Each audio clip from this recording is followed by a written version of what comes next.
they're ready to show you just how intelligent they truly are.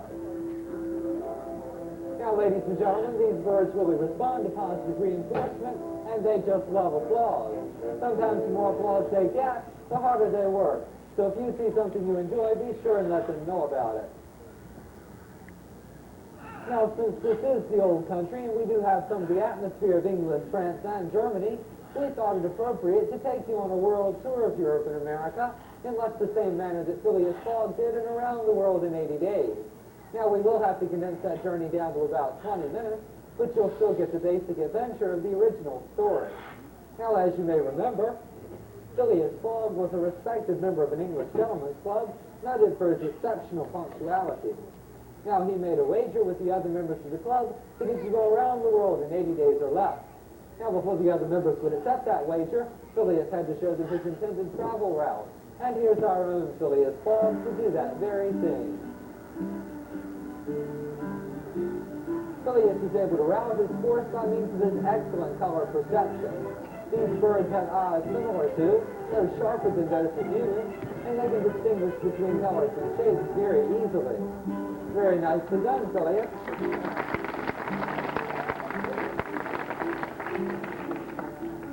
Phileas is a blue and gold macaw, and he comes to us from South America.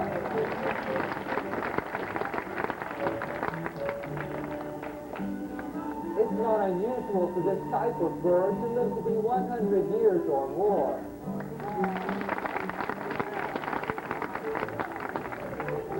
Phileas is only about 10 years old, so we expect to have him around for quite some time.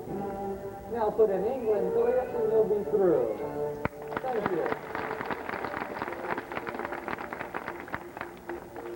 Now, with the route accepted, the other members of the club each contributed their share of the wager to be held in the safety deposit vault until the end of the journey as collateral.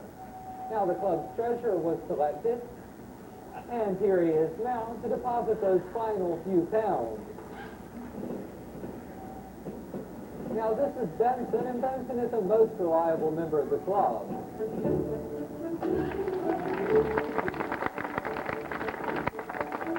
He was selected for the job because he keeps his money in a safe, secure place where no one may take it from him. Now gather up that final pound, Benson, and deposit it, and we'll get this journey underway.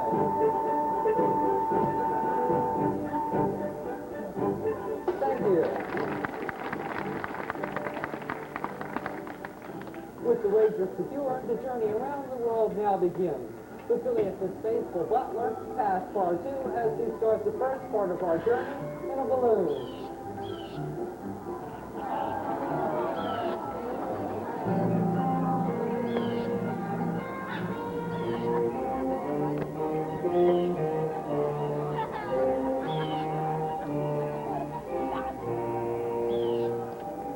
Now that may seem like a pretty soft way for a bird to fly, but then he needs to conserve his energy for that long journey ahead.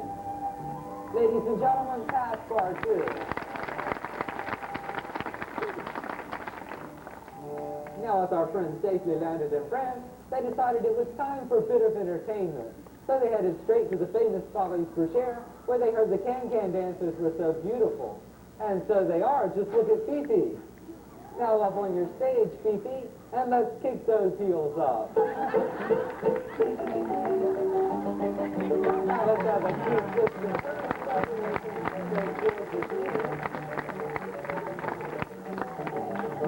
Thank you, Fifi. Now after a spirited dance like that, the pace is slowed down just a bit by that virtuoso of the piano, Pierre Leclerc. Hello, Pierre. Play us a short concert if you would. Pierre would like you to know that he does write all of his own music. I take no credit for this. And that second verse, I see, is the same as the first. And that famous Leclerc ending. Let's have a little bit more of that ending, Pierre. Thank you, Pierre. Now, the French countryside is very beautiful, and bicycle riding is a major pastime. And here's Jacques to show you how it's done on a high wheeler. Okay, Jacques, let's climb aboard. Oh, get your feet on there.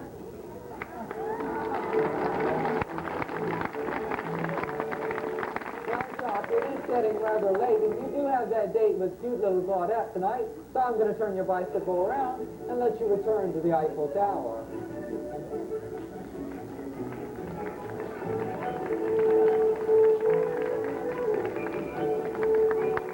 Ladies and gentlemen, Jacques.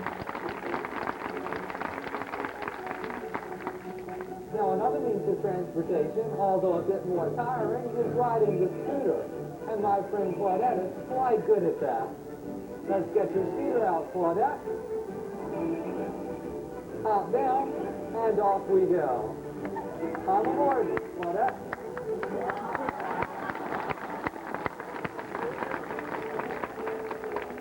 Now, Claudette, you do have that date with Jacques tonight, and I'm sure you're going to want plenty of time to get prettied up, so let's return to the Eiffel Tower.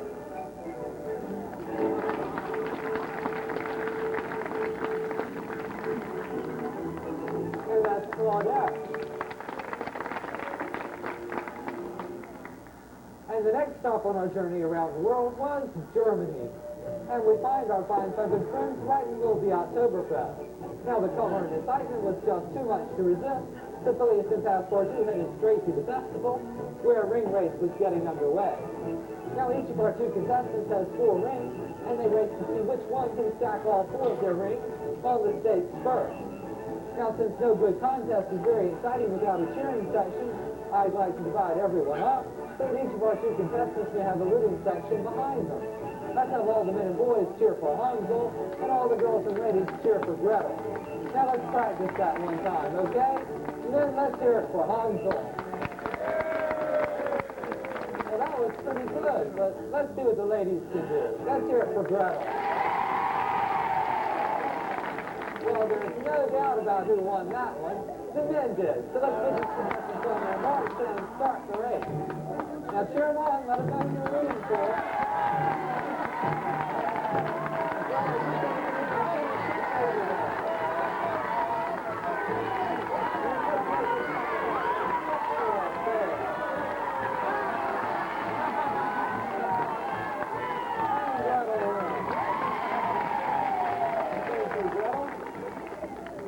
Thank you, Hansel. That was a pretty good race. But Gretel did win, so let's have a big hand for our winner and her hard-drawing opponent.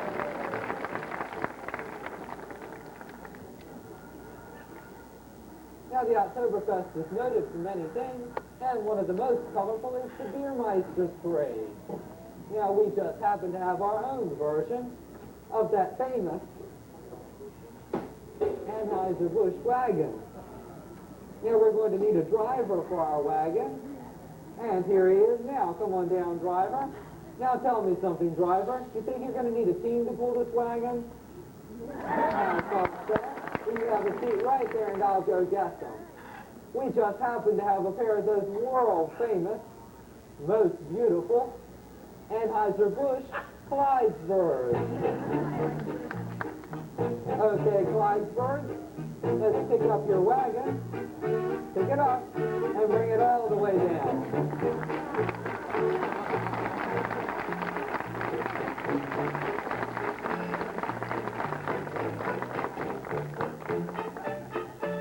Ladies and gentlemen, the Anheuser-Busch Clydesburg.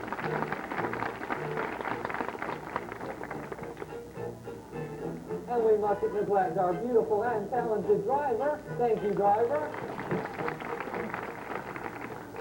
Have a seat right up there. Now, another Oktoberfest tradition is the Burgermeister's barrel roll.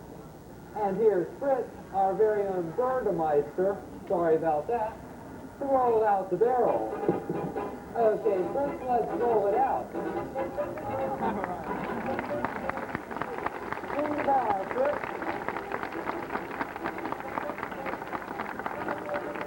Roll it all the way down. And that's Fritz, our Burgermeister.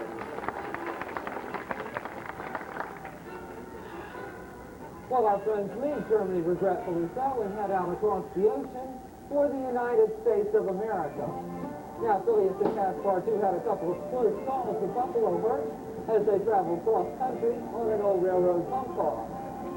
Okay, Phileas, it's time to meet Passepartout in one of the hotel lobbies, and he should be coming out now. Are you in there, Passepartout? Well, come on out. We haven't got all day. Come on. Need a little hand there? Let's come on out.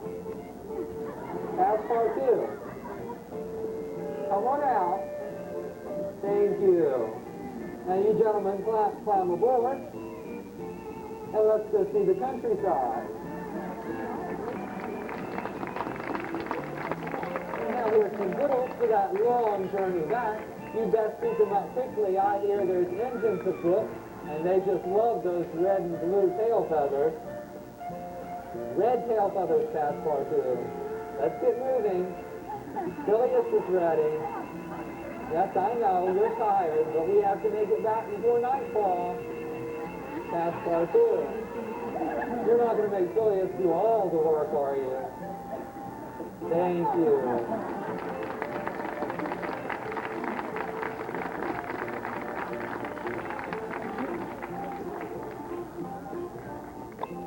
Phileas and Passepartout. Now, America offered a lot of challenges too, and not the least of which included the great California gold rush. Now, any prospector who found gold in his bucket was entitled to keep it.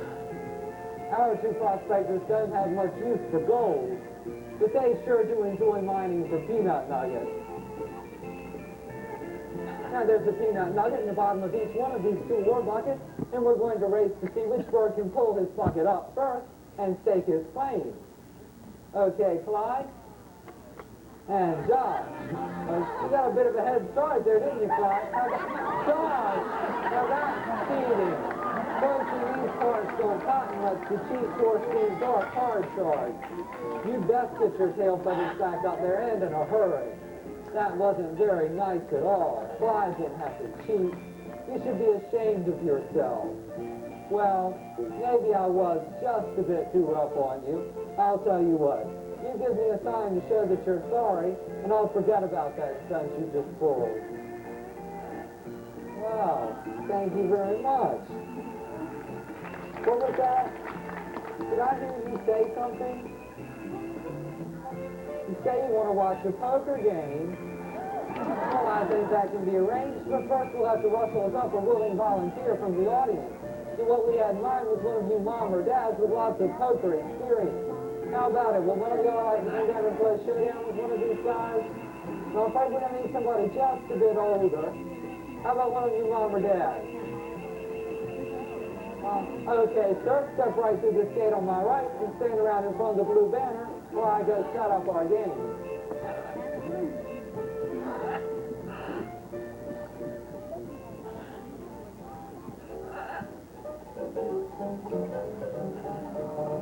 And what's your name, son? George. Okay, George, this is Jesse, and Jesse's going to be playing for the house today.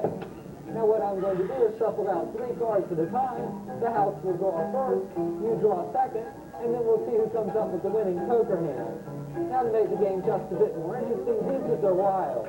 Well, why don't you come stand right over here for me and turn around just a bit so everyone can see that poker face. Okay, Jesse, let's take your first card. Is this your first visit to the old country, George? Oh, it is your first visit. Well, where are you from? Washington. Have anybody else out there from Washington today? So you're among friends, I see. And Jesse has selected the 10 of spades. Take your card from the remaining 2 if you would, and put it over in your rack for me. Second round. Well, have you seen our monkey show yet today? No, you haven't. Well, we do have a monkey show, and it's playing at the La Petite Theater next to Le Mans Raceway in France. The last show will be at 5:45 this evening. And Jesse has selected the Jack of Spades. Third round. Now, what everyone London noticed what a cautious poker player Jesse is. He never rushes into any of his decisions. Okay, Jesse, you take your time and look them over carefully now.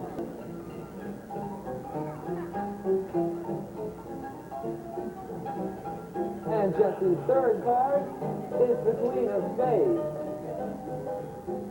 Take your card if you would. Now I'll tell you what, George, I get the feeling you may think there's something just the slightest bit unusual going on with the cards back here. So I'll tell you what, why don't you shuffle out this hand and put them out in any order you'd like. I wouldn't want you to think I was doing anything.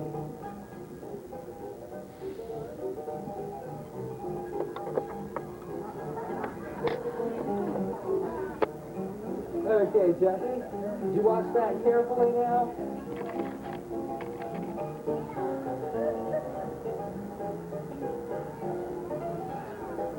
And Jesse's fourth card is the King of Spades. Take your card if you would. And let's see what each of our two players has so far. Let's see. Well, you've got two kings. That's pretty good. Jesse, you don't have anything over there. Bearing that in mind, you wouldn't mind making a little wager on the game, would you? Oh, no. I'm afraid it doesn't work that way. Fifth and final round. I tell you what, though, again, I'll leave you with the option of rearranging the cards if you'd like. No? Well, Jesse, either he trusts us or he's given up. Pick your final card for it.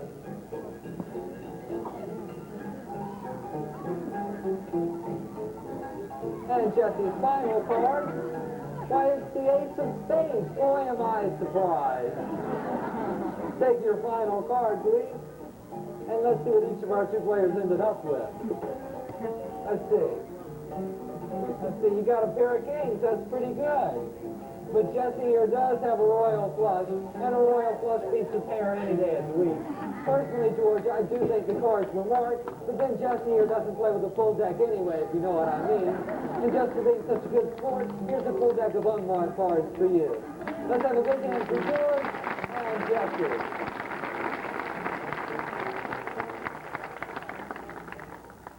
Well, the great American West was noted in the old days as being a haven for sharp shooters.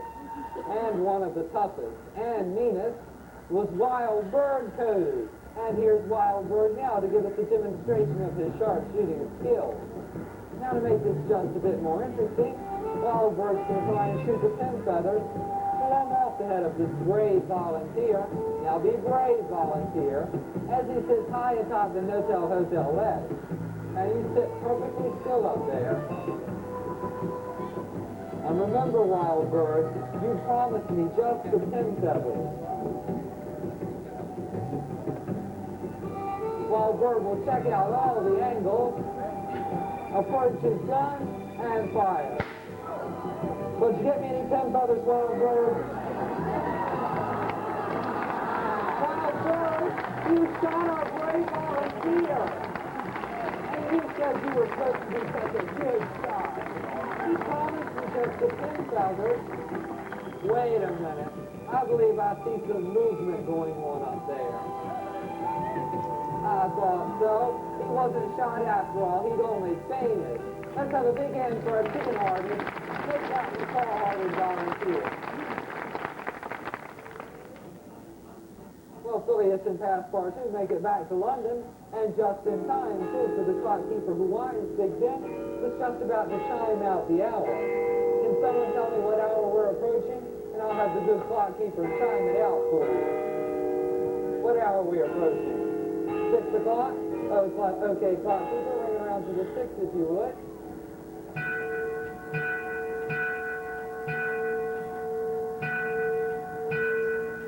Thank you, clockkeeper. And to signify the end of the time allotted for the journey around the world, the Union Jack will now be raised. Let's raise that flag all the way to the top, clockkeeper.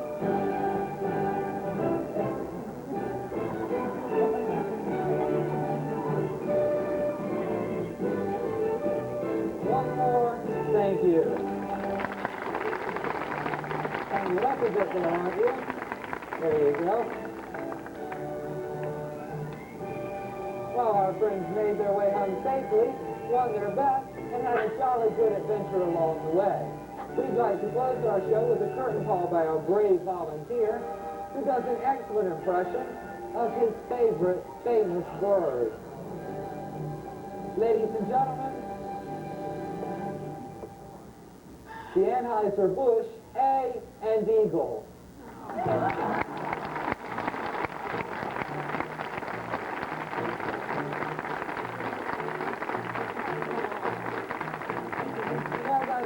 Show for now. You've been a wonderful audience. Thank you.